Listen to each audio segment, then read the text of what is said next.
A igreja de Corinto, essa carta aqui que eu estou lendo, ela na verdade foi fundada na segunda viagem missionária do apóstolo São Paulo, em Atos capítulo 18. Você pode ali observar, quando Paulo ele é enviado pela igreja, começando em Atos capítulo 13, a sua primeira viagem missionária.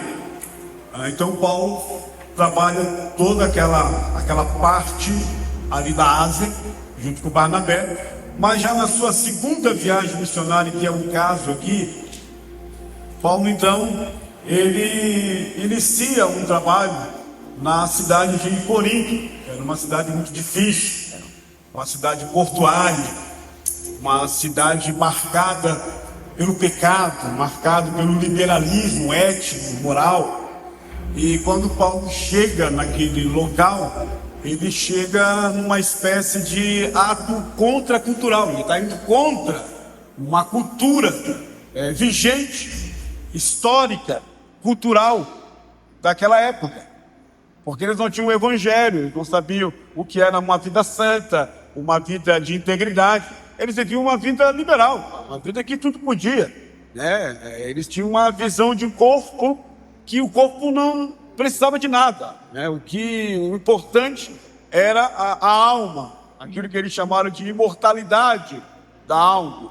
E Paulo vai para aquelas bandas de lá, depois de ter pregado em Atenas, e não foi muito bem sucedido.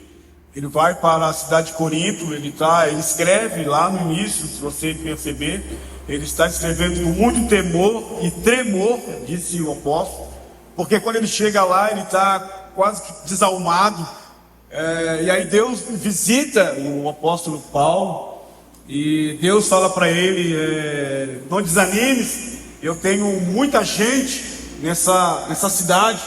E Paulo toma ânimo com aquela palavra de Deus, e ele permanece durante um tempo longo na cidade de Corinto, pregando o evangelho do reino que transforma, e o evangelho vai entrando no tecido daquela sociedade, e ali então nasce uma igreja santa em solo paganizado.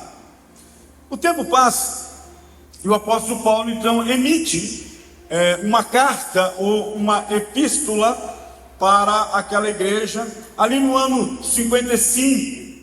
O apóstolo Paulo está na cidade de Éfeso.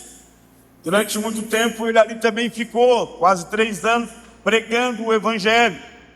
E muitas pessoas daquela cidade começaram a se converter. Começou a haver um problema no campo comercial, porque as pessoas começaram a lançar fora os seus deuses. As pessoas começaram a mudar de vida. E isso trouxe um transtorno para o apóstolo Paulo, porque ele adquiriu muitos inimigos, por conta, não porque ele era mau caráter, não porque ele tinha uma índole má, mas porque ele estava pregando o evangelho que transforma. O evangelho de Cristo, ele é o poder de Deus.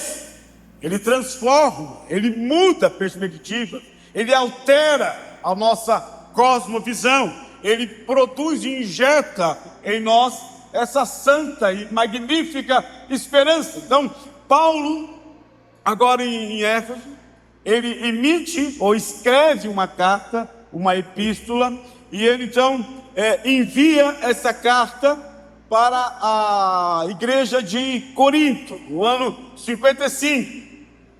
Então, o apóstolo, ele vai tratar vários assuntos. Se você pegar, por exemplo, essa carta aqui que tem 16 capítulos, você vai perceber que o Paulo vai trabalhar vários assuntos corretivos. Ele vai corrigir aquela igreja incipiente, aquela igreja inicial. E então ele vai fazer uma espécie de correção e também de ensinar aquela igreja alguns pontos soltos no campo da teologia ou do ensino deles, que precisava trazer para o trilho, que precisava de uma palavra apostólica, de uma autoridade apostólica, Então o apóstolo Paulo, ele vai tratar, por exemplo, nessa carta espalhada aqui em todos os capítulos de 1 até o 16, primeiro que a igreja não tem dono. Ele trata essa questão com a igreja de Corinto, porque era uma igreja que estava fragmentada, dicotomizada.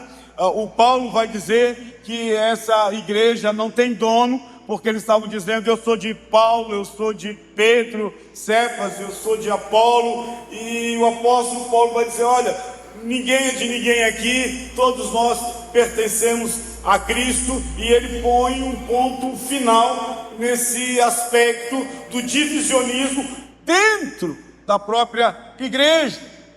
Então Paulo vai tratando essas questões, vai mostrando que a sabedoria aí de fora, a sabedoria do mundo, que tem inclusive hoje encantado muitos crentes até.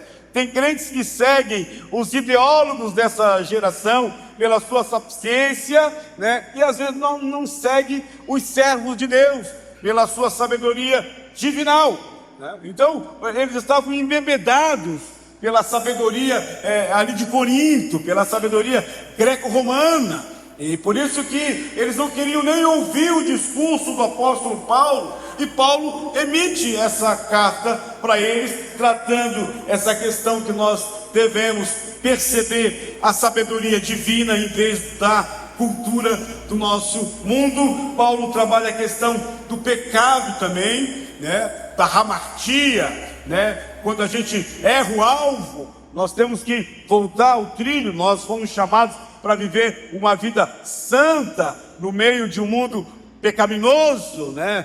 Tudo hoje está contaminado, o leite, a comida, o ar, a água, tudo, né? Mas a Bíblia nos chama para nós vivermos uma vida santa na presença de Deus. O que é santidade, senão nos separarmos para que o próprio Deus possa nos usar no mundo como um instrumento para a glória do seu nome. Então Paulo trata de maneira pontual a questão do pecado dentro da igreja. Ele fala: vocês não devem agir assim. E por conta disso ele trabalha essa questão, ele trabalha a questão dos dons espirituais, que estava virando uma espécie de bagunça dentro da igreja. As pessoas se achavam espirituais pelo dom espiritual que ela tinha, e uma coisa não tem nada a ver com outra. Uma coisa é a espiritualidade sadia, que vem do caráter de Cristo. Outra coisa é aquilo que Deus me dá para edificar a igreja, que são os dons, os charismata que Deus dá para a igreja. Só porque estava havendo muita confusão, e Paulo tem que trabalhar com eles, essa igreja de Corinto, a questão dos dons espirituais. Ele trabalha também a questão do casamento e divórcio, que é um tema central, tanto na vida de Jesus Cristo, como na vida do apóstolo Paulo. A importância do casamento, essa célula máter da sociedade, esse local onde Deus estabeleceu para a formação da sociedade, a família, que é algo sagrado. A família que não é uma instituição humana, que não veio de mente de anjos, de homens, de filósofos, de nada.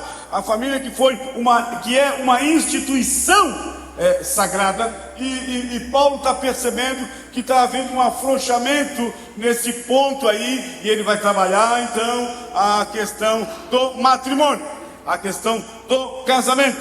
Não só isso, Paulo também trabalha a questão da Santa Ceia. Por isso que todo culto de Santa Ceia aqui eu cito a 1 Coríntios capítulo 11, versículo 23, porque o apóstolo Paulo trabalha a doutrina da Santa Ceia. Ele não inventa nada. Ele diz: eu recebi do Senhor o que também vos entreguei, que o Senhor Jesus Cristo, naquela noite que foi traído, ele tomou o pão e, tendo dado graças, o partiu e disse: esse é o meu corpo que é dado por vós, fazei isto em memória de mim. Semelhante modo, depois de haver ceado, também tomou o cálice, dizendo: este cálice é a nova aliança no meu sangue, fazei isso em memória de mim. Porque todas as vezes que beberdes o cálice, todas as vezes que comerdes o pão e beberdes o cálice, anunciais a morte do Senhor até que ele venha. Então ele trabalha essa questão da Santa Ceia. E por fim, no capítulo 15, já vamos entrar no texto aqui, o apóstolo Paulo trabalha a doutrina da ressurreição. Está entrando dentro da igreja sorrateiramente por um falso ensino que não existe ressurreição, que existe somente a imortalidade da alma, que o corpo, uma vez que morreu e foi para o túmulo, acabou, ele vai virar pó e não vai ter mais ressurreição. E o apóstolo Paulo vai tratar, ele vai tomar um capítulo inteiro, capítulo 15, tem mais ou menos 62 versículos, é muita coisa para trabalhar uma doutrina, uma igreja. E ele trabalha toda a doutrina da ressurreição, da esperança cristã, né? Da esperança escatológica. Ele mesmo disse: se nós não cremos na ressurreição, disse o apóstolo, nós somos os mais miseráveis dos homens. Então ele trata essa questão, coloca a bola no pé, trabalha a questão da ressurreição, espanta os lobos vorazes, doutrinários, que estão querendo entrar dentro da igreja. E por fim, a Bíblia fala para nós que no final então da carta do apóstolo Paulo à igreja de Corinto, ele menciona então algumas coisas que eu já li aqui, que são importantes para mim e também para você. E aí a gente percebe todo esse amor de Paulo, a gente percebe todo esse carinho que sai das entranhas daquele homem, daquele servo, daquele apóstolo. Ele tem um carinho especial pelos irmãos da igreja de Corinto, pelos aqueles irmãos. E aí ele começa a falar, porque o desejo dele é ir para a cidade de Corinto. Ele está em Éfeso, né? O contexto vai mostrar isso para nós. E ele quer ir à cidade de Corinto, ele quer levantar a oferta ali naquela região da Caia, de Troade, ali naquela região de Éfeso. Ele quer levantar uma oferta para enviar para os irmãos pobres da cidade, da igreja pobre de Jerusalém, os irmãos que estão passando dificuldade, muito complicado. E Paulo então quer levantar uma oferta, quer levar a igreja a ter esse coração generoso, bondoso, né, altruísta, de olhar para o outro e perceber a dor do outro, perceber a agonia do outro. Então Paulo quer levantar uma oferta para destinar à igreja. E aí então ele toca num ponto que é muito importante, que é o verso 9, que a gente leu aqui. Ele fala para os irmãos de Corinto, e para nós também, ele diz: porque uma porta se abriu para mim. Por isso que eu vou demorar um pouco aqui, talvez eu passar o inverno aqui, porque uma porta se abriu, né? E quando se abre uma porta de Deus, e quando há uma oportunidade do alto, do céu, e quando Deus sinaliza para mim e para você essas portas que se abrem, obviamente, dentro dessa conjuntura, vai haver aquilo que o apóstolo Paulo está falando aqui, não só para ele, mas para todos nós. Ele disse: uma grande porta se abriu, mas também há muitos adversários, disse ele. Há uma beligerância também, junto com a porta que Deus abre aqui. Então Paulo era um servo de Deus, que ele estava disposto a gastar a sua vida em prol do reino de Deus. Ele era um erudito, ele foi criado aos pés de Gamaliel, o maior intelectual da época dele. O apóstolo Paulo era fariseu, ele tinha uma carreira brilhante. Quando você abre, por exemplo, Filipenses, que o apóstolo diz assim: vocês querem se orgulhar na carne, ou seja, nos títulos, eu muito mais do que vocês, hebreu de hebreus, circuncidado ao 8º dia, eu sou da tribo de Benjamim. Enfim, Paulo vai listando o seu currículo e mostrando que o currículo humano que ele tinha era maior do que o currículo de qualquer jovem da sua época. Portanto, quando ele se encontra com Cristo na estrada de Damasco, ele depois escreve dizendo que ele considerou tudo aquilo que ele adquiriu como um esterco, como nada, diante da glória de Deus, disse o apóstolo Paulo. Não é que ele não vai usar a sua cidadania romana, ele vai usar. A gente olha isso. Não é que ele não vai usar a sua cultura de sabedoria farisaica, porque quando ele escreve aos Gálatas, ele vai usar toda a sua cultura da lei, do judaísmo, para combater o próprio judaísmo. Mas o que Paulo está falando é que diante da majestade e do tesouro real, tudo isso aqui neste mundo perde o valor. O seu diploma perde valor. A sua casa bonita perde valor. A sua saúde, seu corpo físico maravilhoso perde valor. O seu carro perde valor.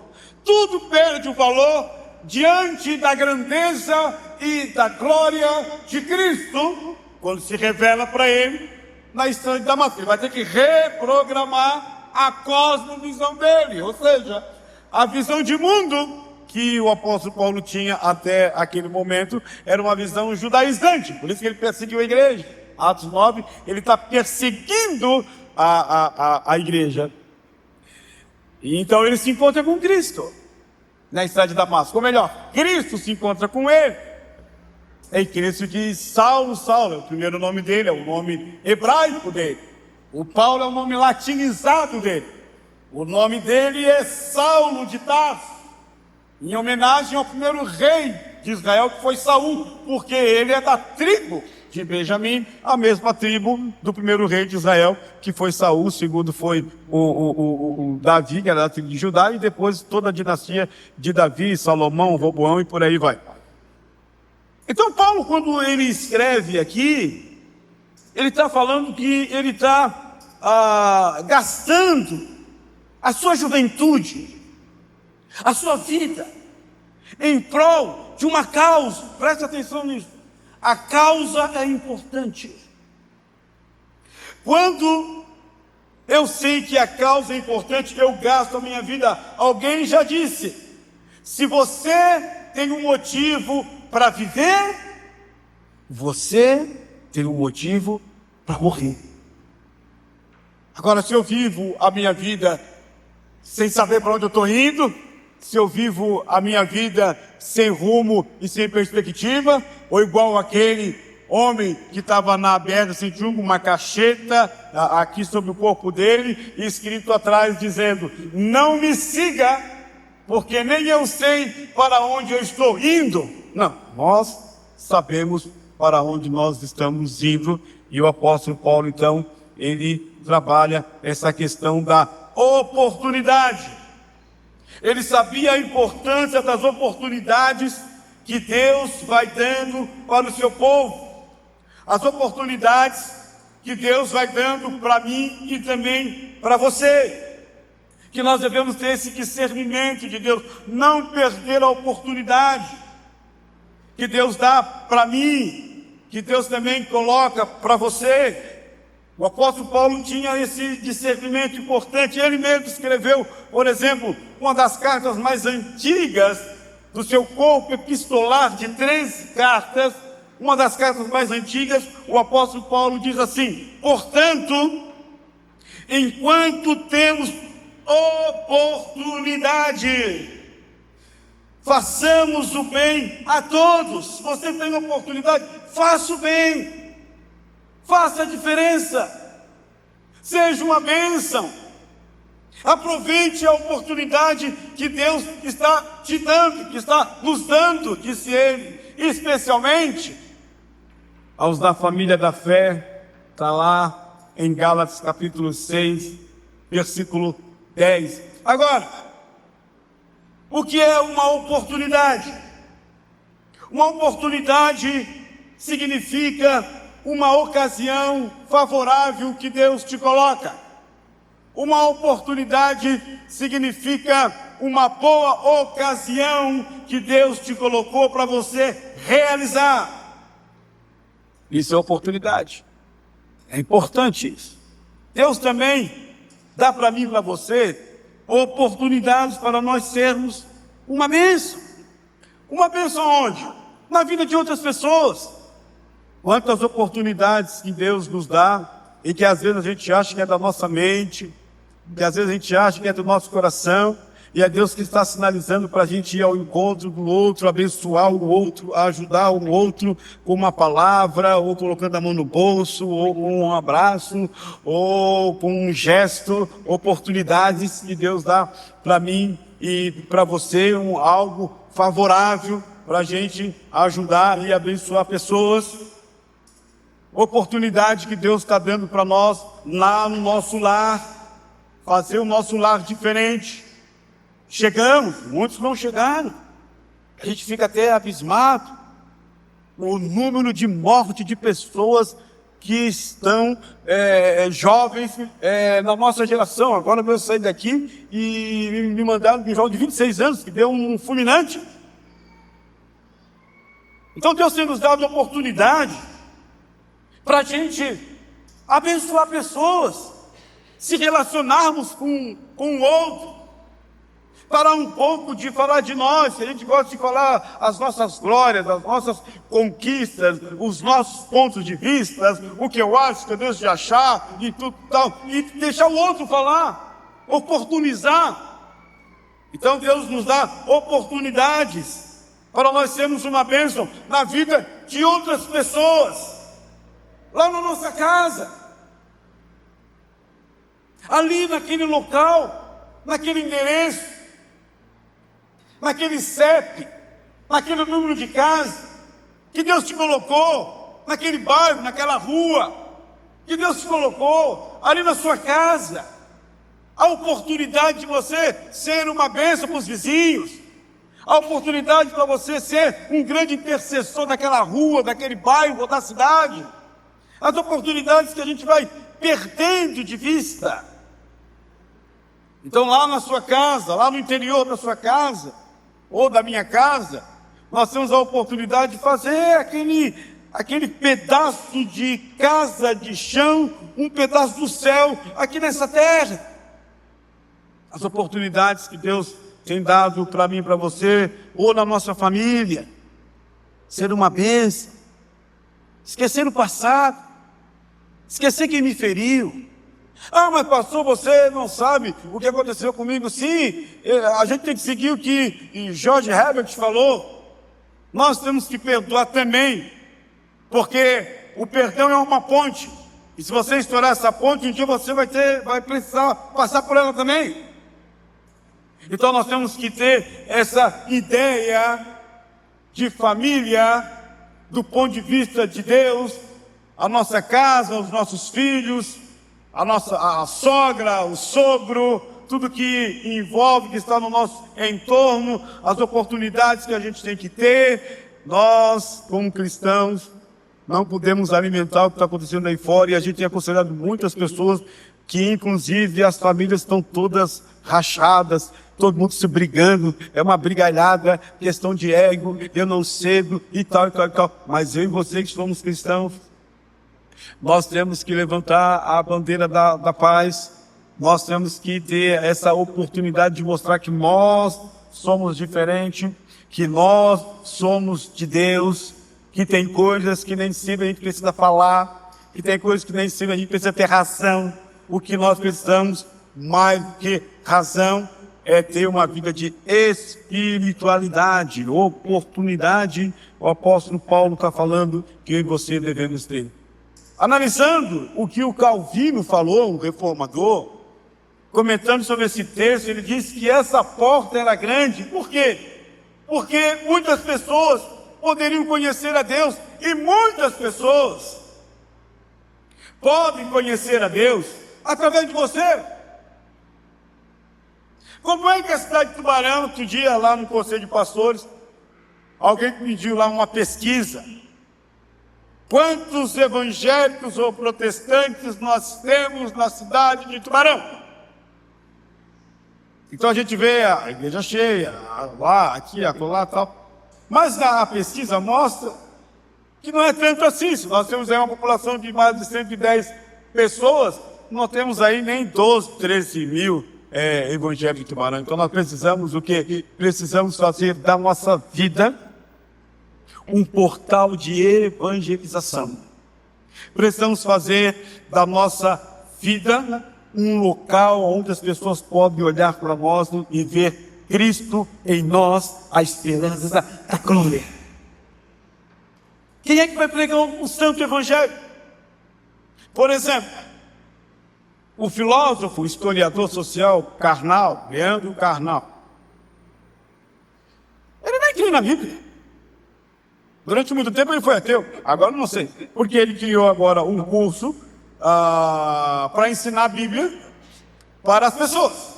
Então ele vai ensinar a Bíblia sem crer na Bíblia.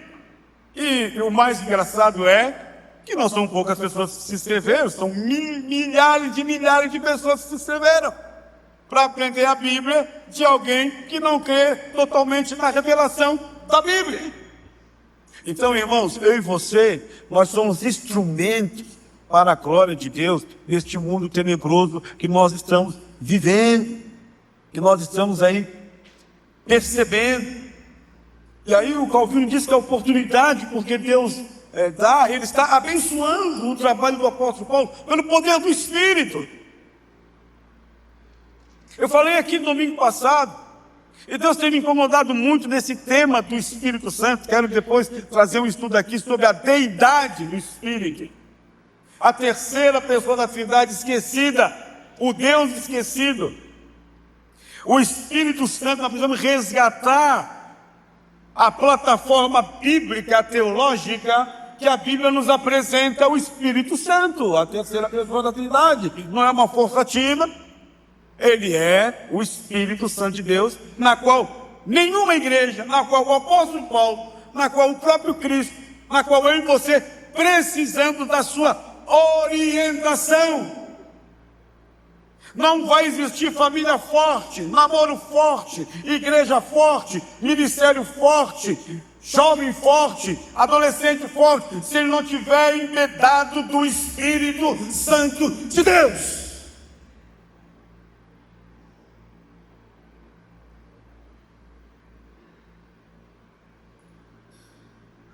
O que se fala aqui é que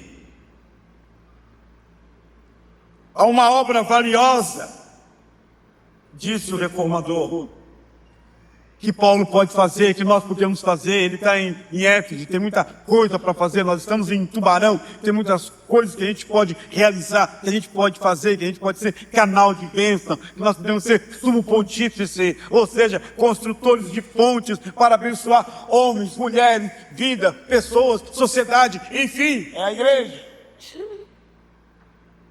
Obras valiosas, mas também nos alerta o reformador que Satanás pode fazer grande estrago quando não entendemos as portas abertas e as oportunidades que Deus nos dá.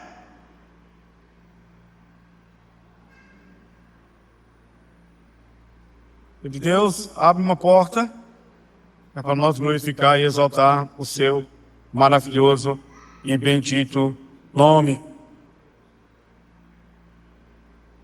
Irmão André, ele foi para Varsóvia, na Polônia. Quando ele chega lá naquele lugar lotado de jovens, na Polônia, por trás, cortina de ferro, comunismo, a Bíblia não poderia ser lida. Ele está ali e Deus fala com ele no meio daquela multidão. Eu estou abrindo uma porta para você. Eu quero que você leve Bíblias para os países da cortina de ferro ou da cortina de bambu, nos lugares onde a Bíblia não pode ser lida. E ele compreende que Deus está abrindo uma porta e ele aceita o desafio. Ele é jovem, aceita o desafio e ele começa então a levar Bíblias para países fechados. Pense, por exemplo, ele teve antes de falecer os documentos da KGB, da antiga União Socialista Soviética. Não poderia levar a Bíblia para lá. O irmão André levava a Bíblia, ele tinha um Fusquinha, levava a Bíblia. Deus chamou ele em Varsóvia, na Polônia, mas ele é holandês.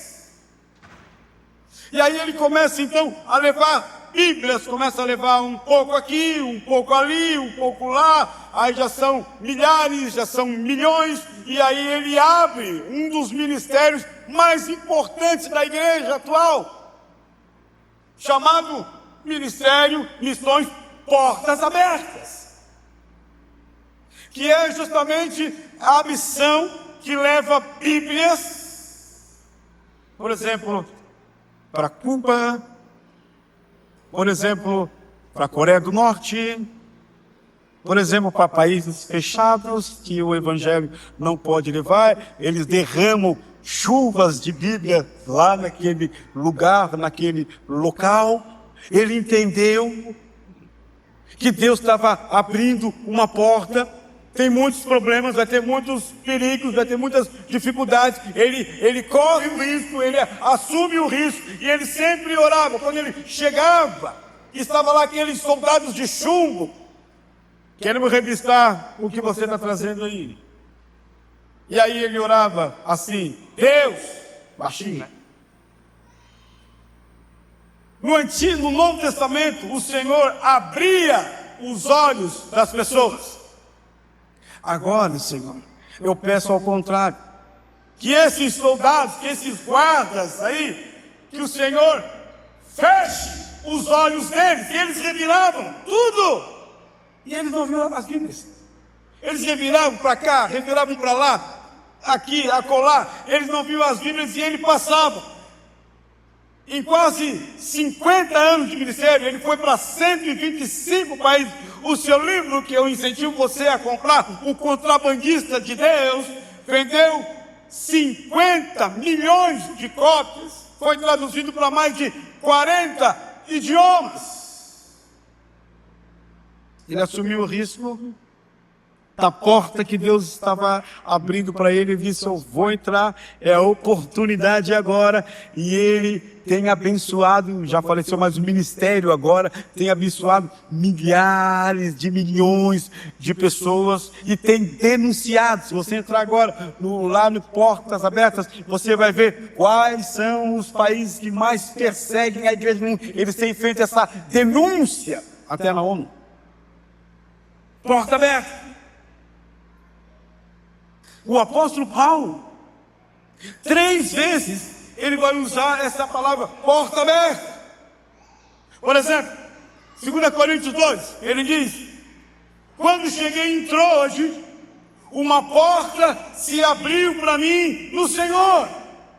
Ele tem discernimento, ele compreende que Deus é que está abrindo essa porta, é que Deus é que está levando, conduzindo ele, impulsionando, como uma mola propulsora que arremessa aquele homem para frente. Ele compreende, ele entende que essa porta, lá em Troade, Deus abriu.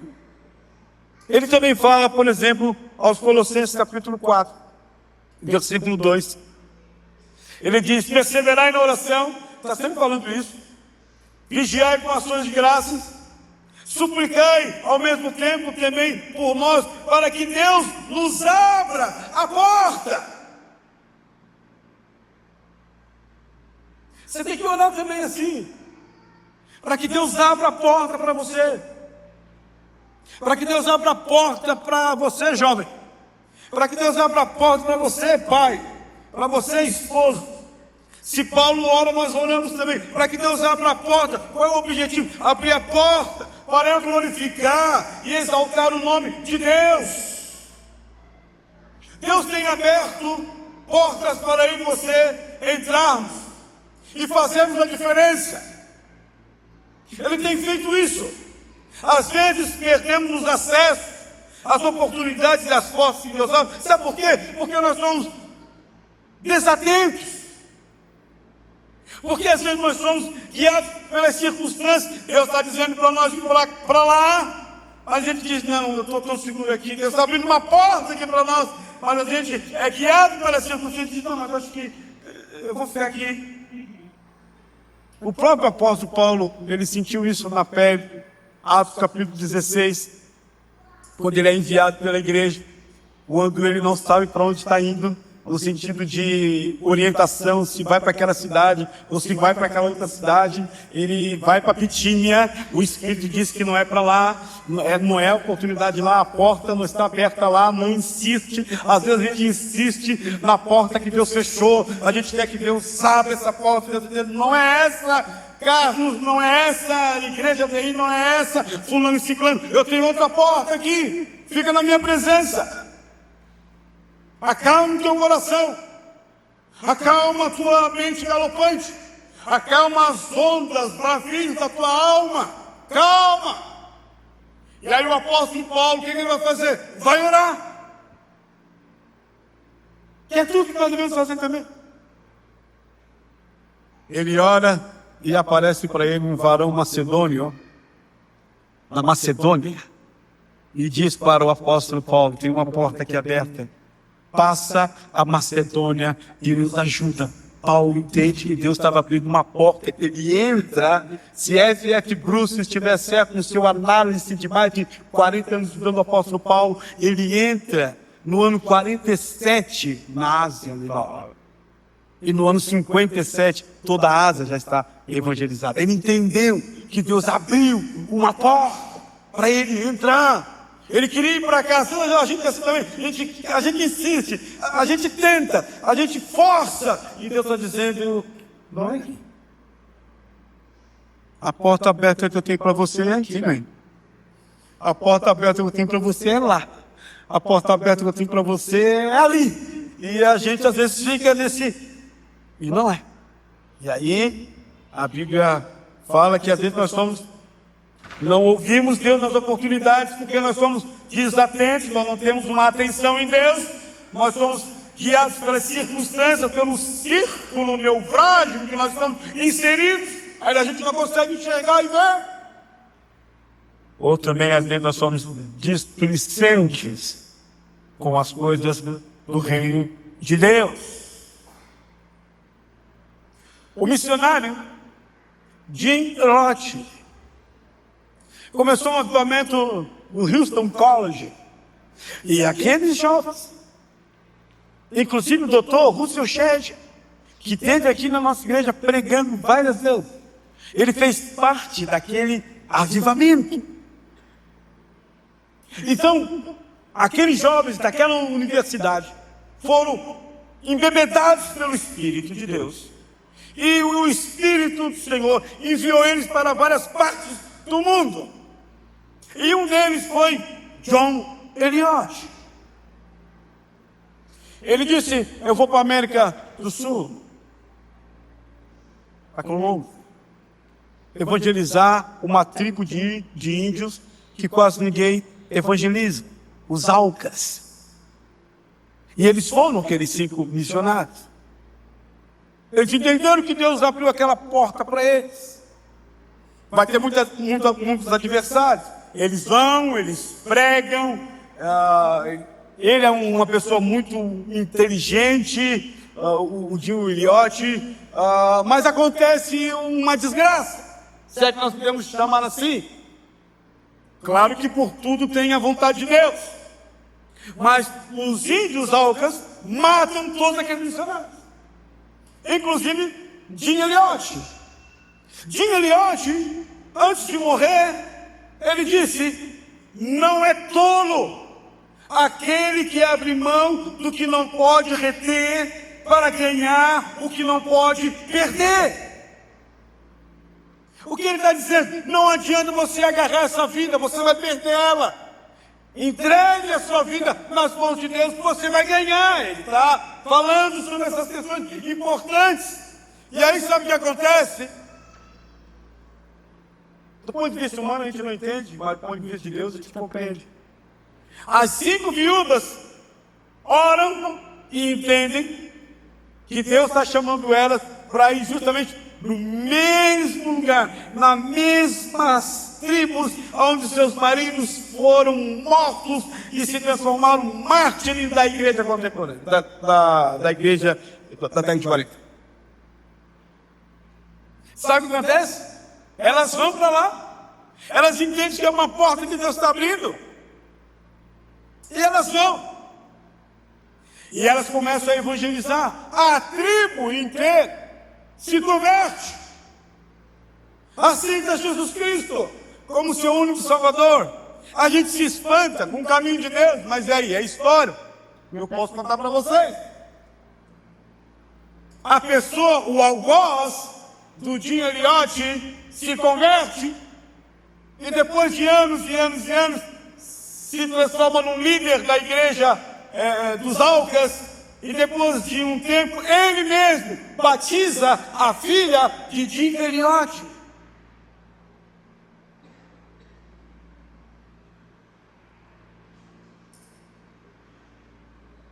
Se você ler, por exemplo, os livros da sua esposa, que ela escreveu,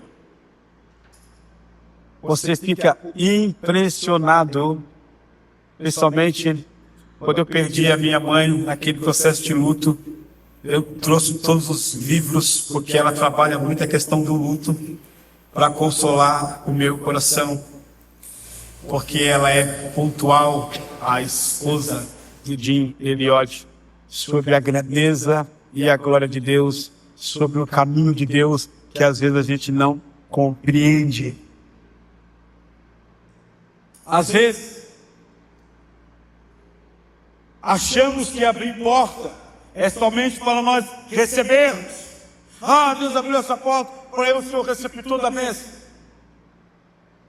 Mas Deus, às vezes, abre porta para nós sermos o transmissor da bênção. Foi o que Deus falou para Abraão: Abraão, eu vou te abençoar, não tem problema. Eu vou te dar filhos, eu vou te dar terra, a tua descendência vai ser igual a areia da praia, igual às estrelas do céu. Mas Abraão, se tu uma bênção,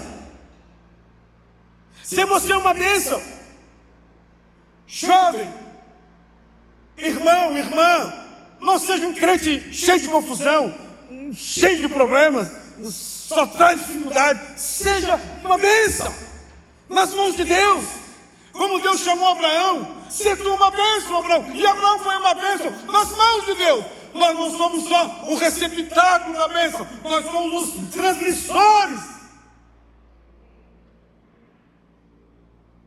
da bênção de Deus na vida das pessoas. Os homens e mulheres espirituais discernem a porta aberta e as oportunidades que Deus vai dando para você ao longo do caminho. Muitas vezes você quebra a cara, muitas vezes você dá 5 passos para frente, 10 para trás, porque as oportunidades estão claras, mas você não quer sair do seu status quo. Se criou um status quo, aqui para mim tá bom, aqui para mim tá legal, tá tudo jóia, você não quer sair desse status quo, dessa bolha, dessa redoma, quando Deus está sinalizando.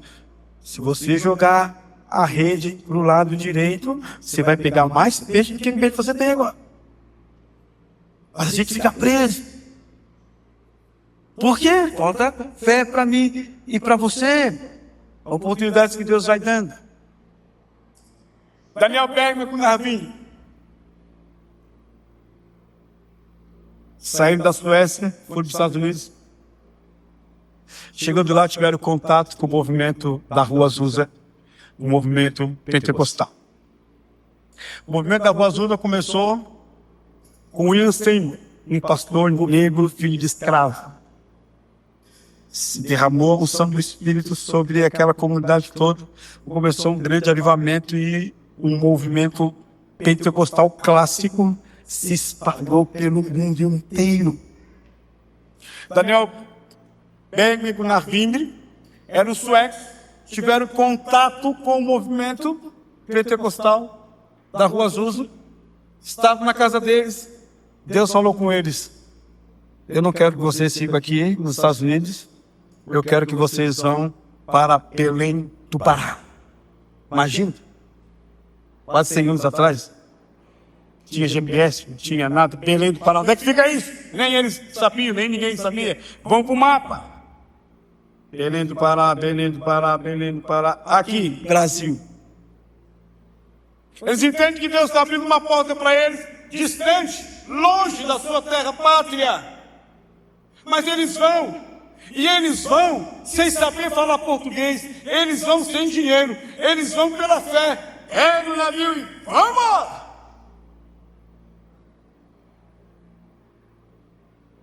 Chega em Belém do Pará. Nós sabemos falar uma palavra em português. Até que eles estão orando e Deus coloca uma pessoa que fala inglês para falar com eles. E Deus começa então a partir deles a começar um movimento pentecostal que no Brasil já dura mais de 100 anos sem parar.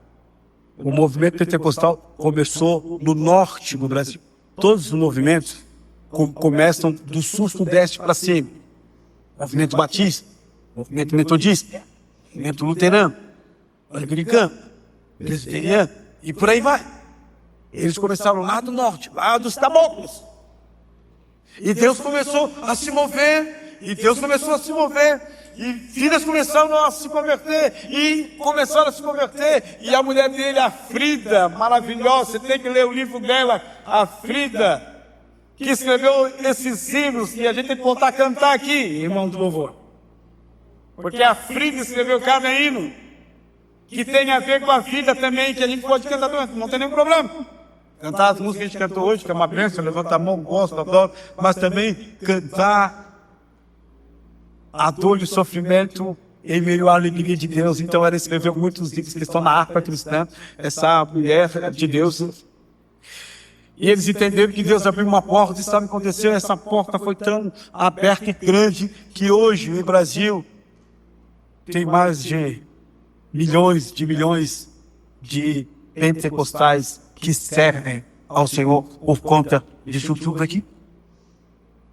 Eu já estou encerrando porque eu vou chamar o irmão aqui para dar um testemunho. Mas presta atenção. Eu creio que Deus está dando uma oportunidade para nós aqui, porque é tempo de sacudir a poeira e dar a volta por si. Carlos, capítulo 1, versículo 5. Levanta, sacode a poeira e dá a volta por si. O que é isso? Sacode! Fala para Deus, eu quero evangelizar. É tempo de evangelizar. É tempo de levar o evangelho para a nossa geração. É tempo de nós falarmos do amor de Deus. Se lembra você, os mais velhos aqui, que você, a única conversa sua era falar do amor de Jesus, era falar do amor de Deus, a gente vivia 24 horas falando do amor de Deus. Eu me lembro quando me converti, eu evangelizava até poste. Era uma bênção, não tinha vergonha. Evangelizei todo mundo do setor onde eu trabalhava, eu era funcionário público, todo mundo. Cheguei para o meu chefe e disse: olha, eu agora sou crente. Ele falou: você é crente? Eu sou crente agora.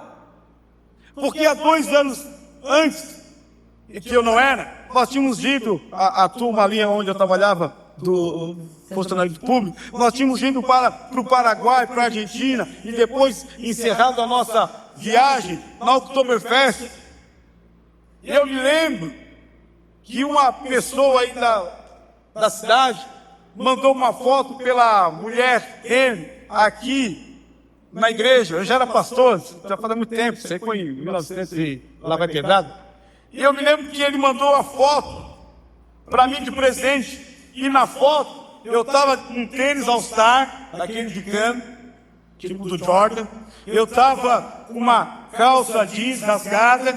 Eu estava de um brincão, que eu usava um brinco, até hoje a minha orelha é furada, porque quando eu furei essa orelha aqui, naquela loucuragem nossa da época do mundo, a pessoa que furou, ela botou no fogo a agulha, e só disse para mim assim, botou aqui como é que é aquela, a rolha, e disse assim: fecha o olho e grita, e vai! Torrou a minha orelha. Até hoje eu consigo colocar brinco aqui na minha orelha. Foi cirúrgico aquela vez. Eu usava um brincão, cabelo todo estilo Bob Marley. E aí ele mandou a foto para mim. Eu com um chope na mão bem grande, Oktoberfest com aquele bonezinho verde, né, um alemão negrão. E aí eu já era pastor, ele mandou, eu assim, que ousadia mandar uma foto dessa, sabendo da transformação que Deus fez na minha vida. E aí a pessoa que mandou a foto disse, ele falou com você depois, vê atrás a dedicatória que ele mandou. E aí ele escreveu dizendo, olha, que coisa maravilhosa. Ele não é crente pra nada. E ele botou lá, o que Deus faz na vida de uma pessoa, que tanta transformação aconteceu na sua vida. Mudança de vida. Falar do amor de Deus. Aproveitar as oportunidades, que é muito importante. O apóstolo Paulo diz, aproveitar no máximo a cada oportunidade, porque os dias são maus. Aproveite, irmão, na sua casa, ore, na sua casa, fale de Jesus, deixa a Bíblia espalhada por tudo quanto é lugar. Se você chegar lá na minha casa, tem Bíblia por tudo quanto é canto. Aproveite, a oportunidade é agora. É agora a hora de você amar o seu filho, brincar com ele, conversar com ele, ver filme bíblico com ele, levar Deus no coração dele. É agora, é a oportunidade. É a porta que Deus abriu para você ser um pai presente, não só dar presente, porque o filho não quer só presente, o filho quer um pai e uma mãe presente na vida dele. Então o apóstolo Paulo fala sobre isso aqui, irmãos, oportunidades que Deus dá para nós. E aqui, ó, oportunidade é o caminho que Deus abre para nós sermos uma bênção. Oportunismo é diferente. Oportunismo é o contrário, é o caminho que eu trilho para levar vantagem em tudo, até mesmo com Deus. Isso é oportunismo. Eu venho na igreja para receber. Eu venho na igreja. Não. Você tem que ter oportunidade. Uma porta grande e oportuna abrindo. Eu vou encerrar com essa história para você saber. Conversei com ele agora, antes de vir aqui para a igreja. Estava conversando com o pastor Jonas Edson. Já preguei lá várias vezes. Pastor Jonas Edson. Deus colocou no coração dele. Abriu uma porta e disse, eu quero que você construa um orfanato. Para agasalhar essas criancinhas pequenininhas, essas mães abandonam, que ninguém quer. Então você vai construir um orfanato. E ele disse, se Deus falou. Ele começou a construir. Construiu uma paredezinha aqui, piso, tal. Só porque acabou o dinheiro. Acabou o dinheiro e não tem aonde, não tem um recurso. Recurso não tem. E aí, ó senhor, é teu e tudo mais. Se é o senhor que está abrindo essa porta e tal. Aí ele tem que ir para Curitiba. Ele pega o carrinho dele e vai para Curitiba. Está indo para Curitiba. Quando ele está indo para Curitiba, ele olha para uma empresa grande na BR. Deus fala para ele, dá meia volta, entra nessa empresa ali. Ele pega, dá meia volta, entra na empresa. Chega lá, está a secretária, ele disse, eu sou o pastor Jonas Edson, eu queria falar com o dono da empresa. Aí a mulher falou, tem que marcar a hora, e inclusive ele não está aqui e tudo mais, e o escritório não é aqui, é no centro de Florianópolis. Ele pega e vai até o centro de Florianópolis.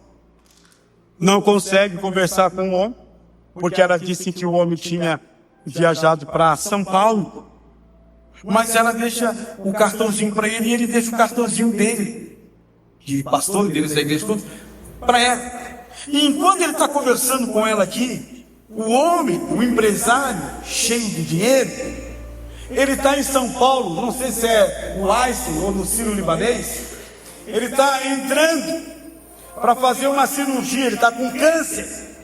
E antes de entrar, eu não acredito em Deus nada, não acredito em nada, mas antes de entrar ele diz assim, Deus, se tu me livrar dessa, eu vou construir um orfanato.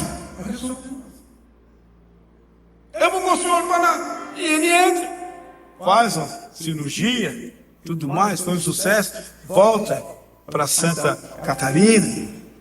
E aí a secretária falou, teve um pastor aqui, e não sei o que, tal, e ele deixou um cartão aqui, queria falar com o senhor, isso, aquilo, outro, tal. E aí um dia o pastor Jonas Edson está lá no sol, de chapéu, bermuda, aquelas camisas cheias de pó, como é que é? De fazer massa, que ele está lá arrumando e tal, e aí ele está ali arrumando um negócio, e de repente estaciona aquele carro importado preto. Ele está ali, daqui a pouco desce o homem, todo alinhado. Senhor, que é o pastor Jonas Edson? Sou. Eu sou fulano de tal. Eu sou o dono lá da empresa lá. Ah, o senhor é o dono da empresa. Depois eu tive lá, que a gente ia fazer um orfanato aqui, mas acabou o recurso e tal. E o homem disse para ele, então faz o seguinte, faz um projeto de tudo que vocês vão fazer, de tudo que vocês vão gastar, de tudo que vocês vão querer e tal, e eu vou pagar tudo. Aquele homem pagou tudo. Alguns irmãos aqui já tiveram lá na igreja do pastor Jonas Edson. Pega uma esquina toda, é um pavilhão. Quando eu fui pregar lá no aniversário da igreja, ele me levou lá no segundo andar, lá nesse orfanato. Eu falei para ele, não, pastor, não vou nem pregar aqui. O que eu vou falar aqui? Quem tem que pregar é o Senhor, aquelas criancinhas me abraçando e tal, isso aqui, aquilo outro. Olha só, Deus abriu a porta. Ele acreditou na oportunidade e entrou. Ele poderia dizer, não, isso é coisa da minha cabeça, parar aqui numa empresa que eu me conheço, vou tocar direto, vou para Curitiba lá, resolver a minha situação. Mas ele entendeu que Deus estava abrindo uma porta, e ele parou, e Deus abençoou, e vai um dia lá, para você ver o que o 7, que é a ONG deles, trabalha e faz, tem convênio com o Figueirense, tem convênio com um monte de coisa, faz um trabalho fantástico, magnífico, tem mais de 40 funcionários, tudo por conta de uma porta que Deus abriu. Deus tem, eu tinha mais coisas para falar aqui, mas vou parar. Mas Deus tem portas maravilhosas para abrir para você. Não fica preso nessa porta aqui. Deus tem porta ali para você. É igual que 2 vendedores, a igreja chamou eles e falaram, olha, nós vamos mandar vocês dois para o mesmo local. Mandou primeiro, nós queremos que vocês implantem a cultura do sapato lá nesse país, nesse local. E aí mandaram o primeiro, ele chegou lá, ficou 2 semanas, ligou pro gerente e disse, olha, manda a passagem de volta, porque aqui ninguém vai usar sapato, todo mundo aqui anda descalço. É a cultura deles andar descalço. E aí ele falou, tem certeza? Tem. Aí voltou. Aí ele mandou o outro. Quando o outro chegou lá e viu todo mundo descalço, ele viu uma grande oportunidade, uma porta aberta, ele ligou, manda várias caixas de sapato. Manda, porque eu vou implantar aqui a cultura do sapato para essas pessoas que não têm sapato. E foi o que aconteceu. Implantou a cultura do sapato no meio daquele grupo que estava descalço. Por quê? Porque ele entendeu a porta que se abriu, a oportunidade que bateu na porta dele, e que agora o que ele precisava era só executar. Talvez a gente vê as circunstâncias e a gente não tem mais fé que Deus possa agir na porta que vai abrir. É verdade que Deus fecha a porta, mas também é verdade que Deus abre a porta. O apóstolo Paulo disse, Deus abriu uma porta tão maravilhosa. Eu tenho muitos adversários, eu ia falar que meus adversários vão deixar muitas lutas, problemas, mas eu não desisto. Eu continuo crendo naquele que me chamou. Maior é aquele que está em mim do que aquele que está no mundo. É fé. Amém, irmãos? Então aplauda o Senhor se você quer essa palavra. Amém.